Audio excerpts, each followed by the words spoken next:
Vous êtes présents pour une raison, découvrir les leurs.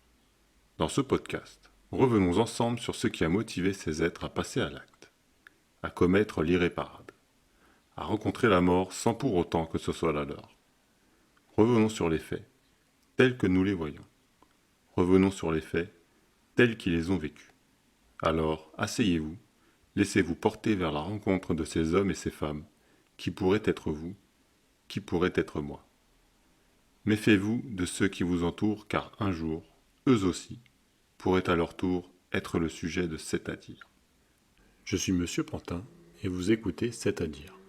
Ce soir, découvrons ensemble l'histoire de Romane Griol.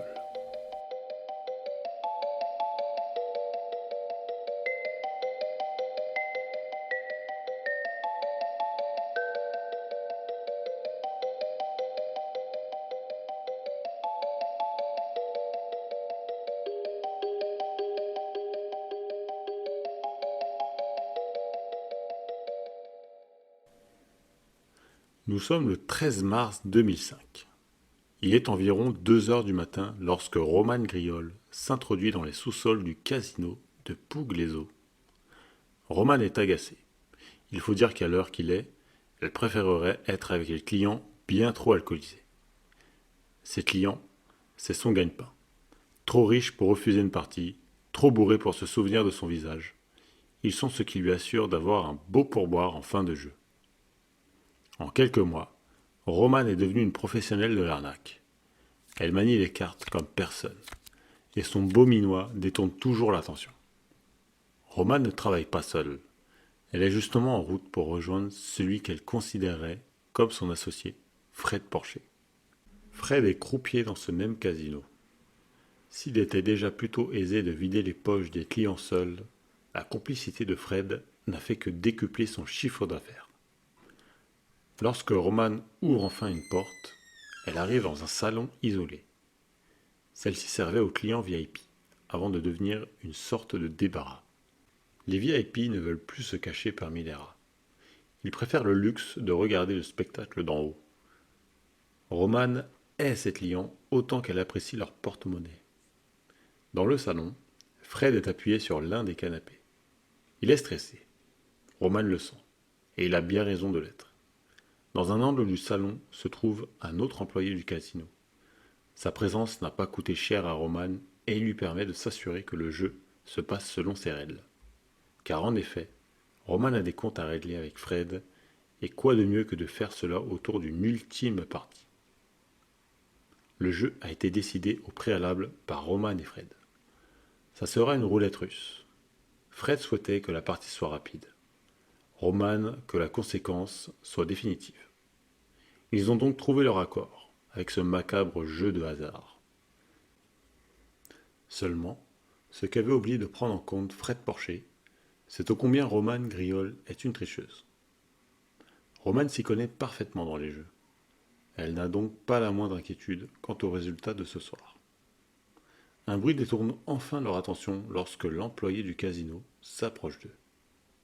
À sa main se trouve un fusil à canon basculant 2 coups. Drôle d'arme pour une roulette russe, je vous l'accorde, mais Romane avait su se montrer convaincante. C'était à mon grand-père. Si je dois mourir d'une balle, je préfère autant qu'elle soit tirée de son arme.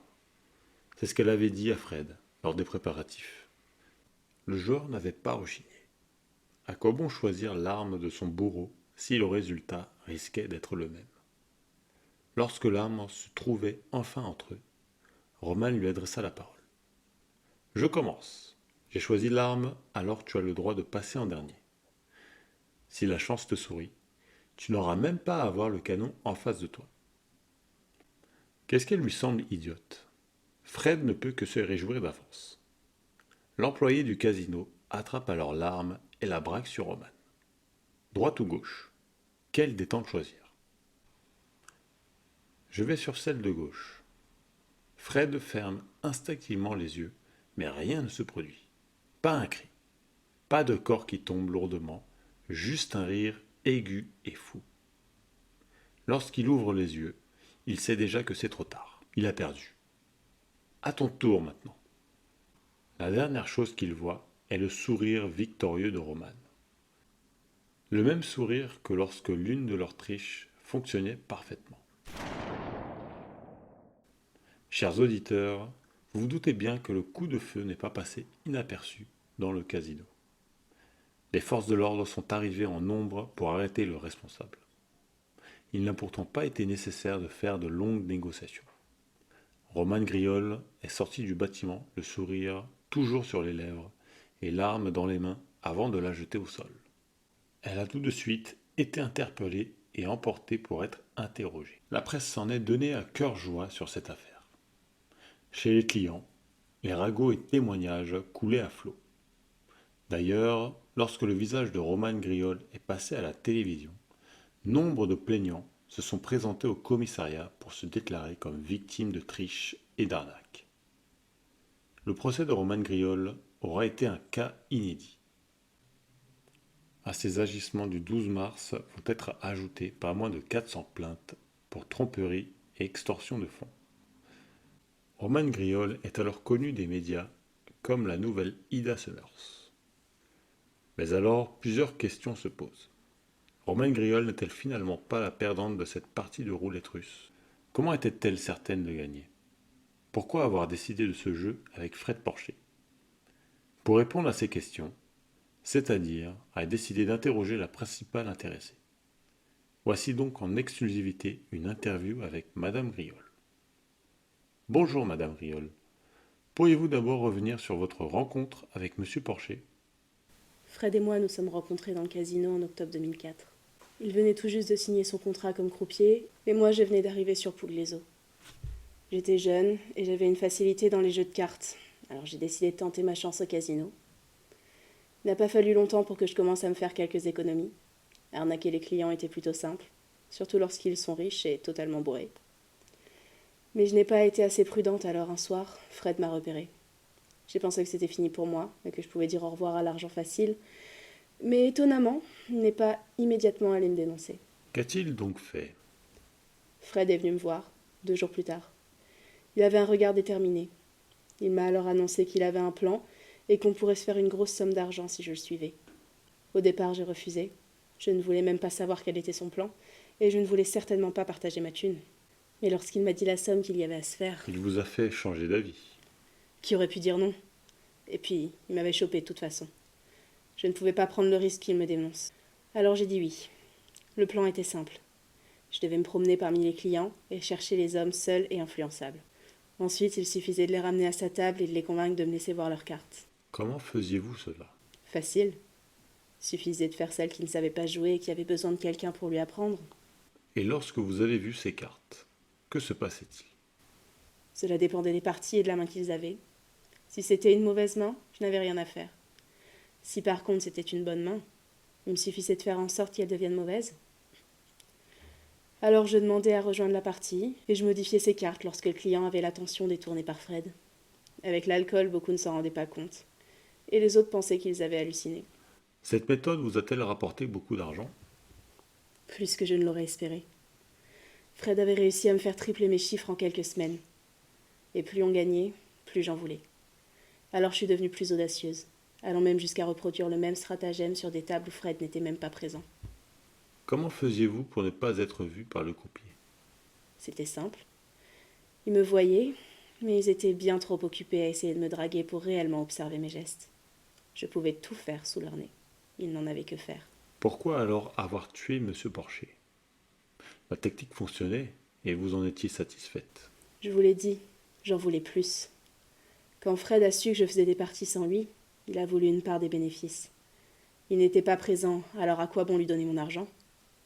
Je suppose que Fred n'a pas accepté votre refus. Tout juste. Il m'a encore menacé de me dénoncer. Ce qu'il n'avait pas compris, c'est que j'étais bien plus forte et bien plus joueuse que lui désormais. Alors je lui ai proposé une ultime partie pour décider de qui avait raison. Je n'avais pas besoin de lui et il avait trop de fierté pour refuser. La partie de roulette russe a été décidée ainsi. J'ai toujours aimé les jeux où le gagnant et le perdant sont clairement définis. Comment saviez-vous que vous alliez gagner? Pour gagner, il faut tricher. On n'apprend pas à un vieux singe à faire la grimace. J'ai alors proposé d'avoir une personne extérieure au jeu pour préparer l'arme. Fred était d'accord, à condition qu'il choisisse cette personne. Il a pris un jeune employé. C'était presque trop facile. Je n'ai eu qu'à le séduire et lui proposer une partie des bénéfices s'il m'aidait à gagner. Ce que bien sûr il a accepté. Mais comment étiez-vous certaine que vous ne vous prendriez pas la première balle? Le fusil de mon grand-père est une arme à double canon. Il y a aussi double gâchette. Il suffisait de se mettre d'accord avec le responsable de l'arme pour qu'une seule balle soit insérée dans le fusil. Ensuite, simple jeu de regard pour savoir de quel côté elle était placée. Je dois dire que j'étais presque déçue que Fred ne s'en soit pas rendu compte. J'avais mal choisi mon associé. Une dernière question, Madame Griol. Pourquoi vous êtes rendue à la police? Vous êtes désormais incarcérée, et la médiatisation de votre visage n'a fait que réveiller la colère des victimes de votre arnaque. Je suis bonne pour jouer, pas pour combattre. J'ai gagné la partie, c'est tout ce qui m'importait. Et puis les jeux, ça s'organise partout. Vous n'avez aucune idée de combien certaines détenues sont prêtes à débourser. Vous continuez donc toujours vos arnaques. Peut-être bien. Chers auditeurs, comme vous pouvez l'entendre, les vices sont parfois tellement ancrés que rien ne peut les arrêter. Si Romane Griol est bien en prison, elle aura dans sa triste carrière pu profiter de la faiblesse de nombreux addicts.